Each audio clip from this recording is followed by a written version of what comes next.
waxaan ugu soo celcelinaynaa tababarada shaqaalaha waxaan ognahay ka wasaarad ahaan shaqaaluhu inay lafdhabar u yihiin horumarka iyo faanka iyo guusha ay wasaaraddu gaari karto aqoonta shaqaalaha kor loo qaadaa waa mid keenaysa inaynu gaadhno guul shaqo iyo hawl gudasho oo aynu wanaajino hawsha qaranka aynu u hayno qaybteenna tababarka maanta wuxuu ku saabsan yahay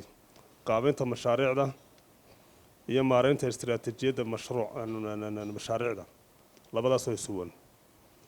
runtii sida maxamed sheegay nolosha ayaa mashruuca hawl kastoon gacanta ku haysnaana waa mashruucaas inaynu fahanno sidaynu wanaajin lahayn sidaynu shaqo fiican oo wanaagsan aynu ugu qaban lahayn wasaaradda qof kastana xafiiskiisa wanaajin lahaa hal abuur ganacsi ama hal abuur shaqana uu qofku u yeelan lahaanba horta muhiimaddu ay tahay marka runtii waxaan leeyahay soo dhawaada tababarkan aynu ka faa'iidaysano wax kasta saa la sheegay nolosha waa mashruuc sidaynu hal abuur mashaariicad u samayn lahayn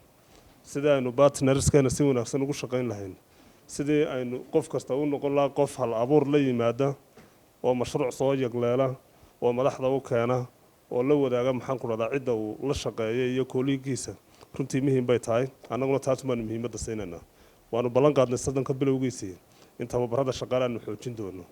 ballan weeye in tababaro kale waa kuwan ka wanaagsan oo hore u socodlan aanu qaban doono waxaan idinku ogahay ka faa'iidaysi wanaagsan